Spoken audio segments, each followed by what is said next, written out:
Welcome to The Explainer. Today, we're not talking about passion or driving pleasure. We're conducting a cold, hard financial audit of a modern icon, the Porsche 991.2 GT3. A lot of people see this car as a blue-chip collectible, something that's only going to go up. But before you even think about signing that check, we need to provide some serious financial sobriety. So let's dive in. All right, first things first, we have to establish what this asset is, and more importantly, what it isn't, by stacking it up against traditional markets. Now, while the stock market provides consistent, if sometimes volatile returns, the GT3 is a completely different beast. Let's be very clear, this is not a wealth-building strategy in any traditional sense. So, this is the crucial point. You are not buying a stock. What you are acquiring is what we call a lifestyle hedge. And this simple reframing of the asset changes the entire ownership proposition. Look, in an era of silent, brutally fast electric vehicles, the GT3's value has nothing to do with its 0 to 60 time. Speed is cheap now. Its real value is in the engineering, the scarcity, and that irreplaceable analog experience. Let's see how that's built.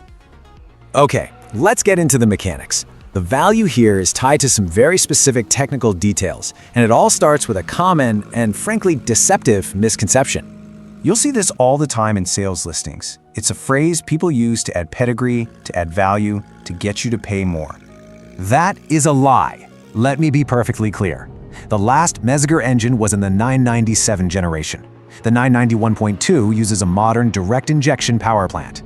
Knowing this fact is the very first step in your due diligence.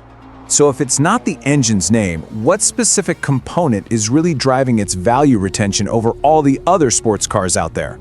Well, what's really fascinating is that the answer is the third pedal. A staggering 70% of American buyers specifically chose the manual transmission. Now this isn't about nostalgia. It's a calculated financial decision. The market has unequivocally decided that the engagement and the growing rarity of the manual transmission act as a powerful shield against depreciation. This brings us to the real-world cost of that shield. So let's quantify that financial shield, because the price you actually pay is directly tied to that transmission choice you make. Based on real market data, the manual transmission commands nearly a $20,000 premium for a similar car. You are paying for future value protection right up front. But remember, that's just the entry fee. The real costs of ownership hide much, much larger numbers. And this is where the audit gets serious, because that lifestyle hedge can turn into a massive liability with just one bad component. These are the checks from hell you have to be prepared to write if things go wrong. Let's start with something as simple as the brakes. If your car has the optional Porsche carbon ceramic brakes, the PCCBs, a single pair of replacement rotors costs around $14,000.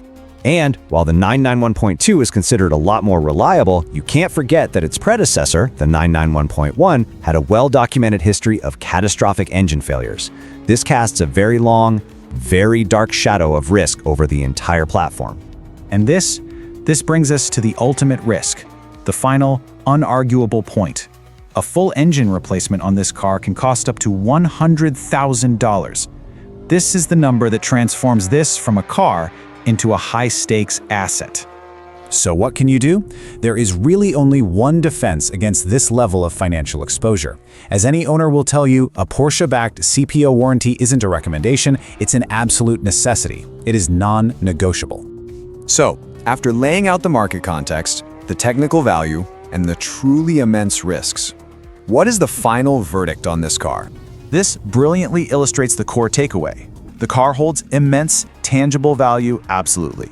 But that value is housed inside a deeply complex machine that carries enormous and very real financial risk. Which means, when you own this car, your responsibilities fundamentally change. You aren't just a driver anymore.